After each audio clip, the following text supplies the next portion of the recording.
If you're getting ready for your first vendor event or craft fair, it is really easy to get overwhelmed by all of the advice online, and you might feel like you need to spend hundreds or even thousands of dollars for your setup. I know this because I am currently planning for my first two outdoor markets, and I've spent way too much time researching what is actually necessary versus what just looks nice on Pinterest. So in this video, I'm going to walk you through everything you actually need, what I bought for my first markets, what can wait until later on, and some mistakes that new vendors make that can end up costing you money. And if you're curious about any of the products that I've mentioned, everything that I bought for my setup will be linked in my Amazon storefront. First, the most important purchase if you are doing an outdoor market is a canopy tent.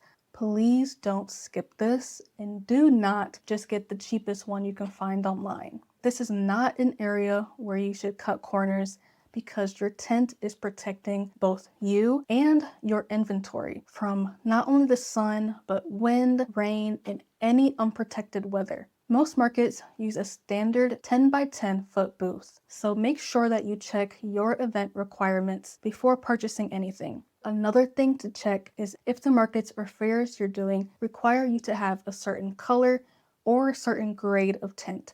Some art fairs require white tents for uniformity, and some shows require your tent to be flame resistant. So if you buy nothing else from this list today, the tent should be the thing that you buy. My tent is from Master Canopy. I got it secondhand on Amazon. There's a filter called Condition, and you can look under used. Others that I've heard great things about are Euromax and ABC Canopy. So I will have those tents linked below. They're pretty affordable as far as tents go, but they'll run you about $200 to $300 new. I paid around $160 for mine secondhand, but it was the only one available, and I would have bought it new if I had to. 2. Tent weights are not optional.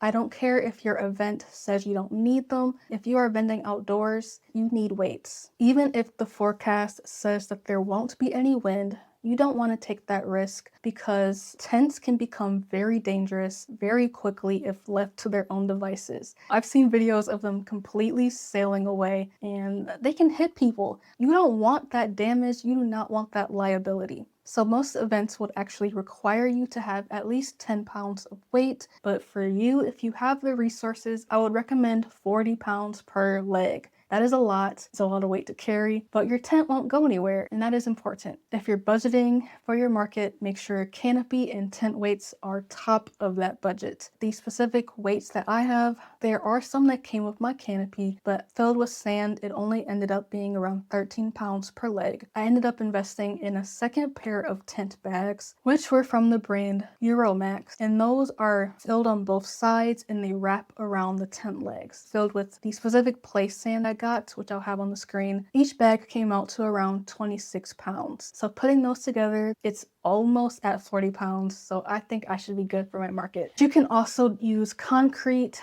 you can use cinder blocks, you can fill them up with water, so that way you just fill them up when you're at the event and then pour them out, and it's lightweight to transport, so there are different options. So number 3, you want to have a way to take payments. So at minimum, you should have a cash float. Don't skip that, even if you just have $100 in small bills. You want to have the option for people to pay in cash, because a lot of people surprisingly do. Definitely have some small bills, maybe 150 or a couple 20s and then a whole bunch of 1s and 5s, depending on what you're selling. You want to have a pouch or a cash box. I use a fanny pack. It has pockets on the inside and I really love it. If you want to take cards, you can get a card reader. I got mine from Square. The first one was free and then the second one was only $20, and you can swipe your card or do tap to pay. The swipe function for the cheaper card reader is not something most consistent, so if you could, I would upgrade it to the chip reader because that one is way more reliable. Depending on what platform you use to sell, Shopify has their own card reader. I believe Stripe does as well. So you have different options there. You can also have QR codes for Cash App or Venmo. People can just put their phone to the QR code and be able to pay you that way. So that's easy if you don't want to deal with cards at all. Having as many options as possible would be great because you're more likely to get a sale if it's convenient to the customer.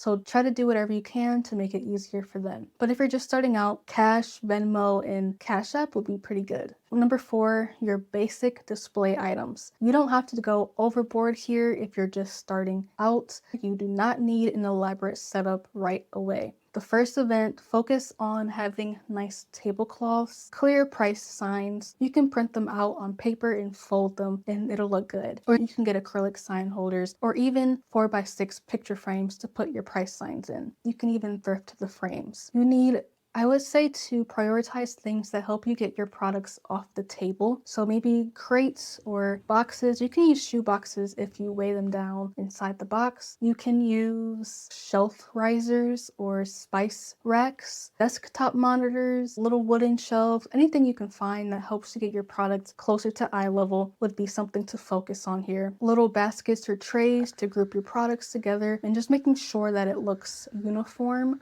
like your colors are consistent and your stuff is spaced out enough to where people aren't overwhelmed when looking at it and they can breathe when going through your display setup. So you definitely need either business cards or some sort of QR reader or even a digital business card. The digital business card or QR code route is cheaper because you just pay for it once and then you don't have to pay for it again. I have a video on digital business cards and it'll be linked up here. I got mine from the brand Dot, and you can just hold the card up to someone's phone and it'll automatically give them all your information. I also have QR codes that I have on my table so people can scan it and get to my website that way. Business cards are cool because people like to take stuff even if they're not going to buy something, but they can stack up in price over time. Customers should be able to quickly understand what you're selling and how much everything costs. A simple, organized display will usually outperform an expensive, cluttered one.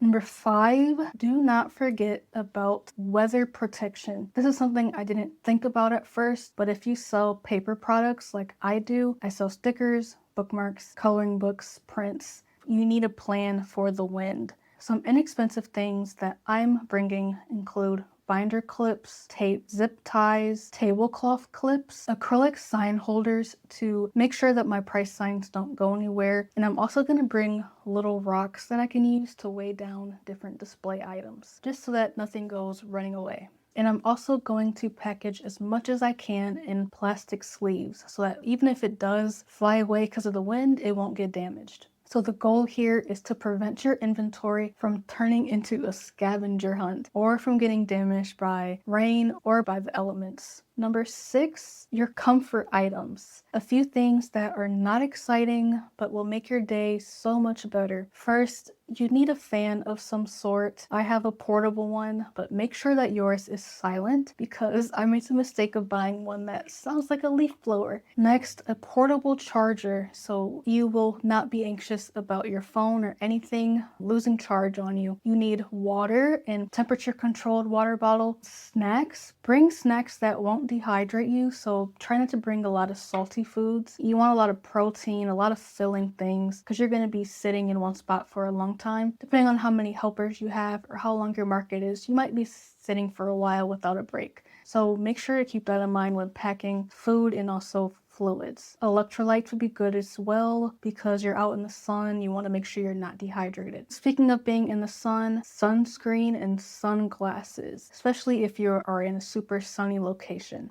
And then I'm also bringing a director's chair, which sits up higher, so you're more closer to face with your audience. So markets can be long, grueling days. If you're hot, hungry, dehydrated, or your phone dies on you, it's gonna be very hard for you to enjoy the experience. So those are things you definitely need to remember. Also, make sure you're wearing comfortable clothes, like clothing that is breathable. Now let's get into the things that you can wait to buy. If you're on a tight budget, things like fancy shelves, large banners, neon signs, expensive packaging or thank you bags, custom displays, or extra decor are not necessary. While they do look nice and they make your booth look more upscale, they will not make or break your first market. I would much rather you put your money towards your inventory or investing in a really nice tent and making sure that you are protected and that your customers have a range of products to choose from. So at the end of the day, your first market isn't about having the most beautiful booth ever. It's about learning what sells, learning what customers respond to, seeing what they pick up, seeing what display setup works for you. And that's something that takes time and experience, and you don't have to have everything perfect on your first run. If you are also preparing for your first market, let me know in the comments what you're selling and what you're most excited and nervous about. And if you're interested in any of these supplies I mentioned, they will be linked in the description. Don't forget to subscribe and press like and check out these videos that YouTube thinks that you will love next. I will see you in my next video.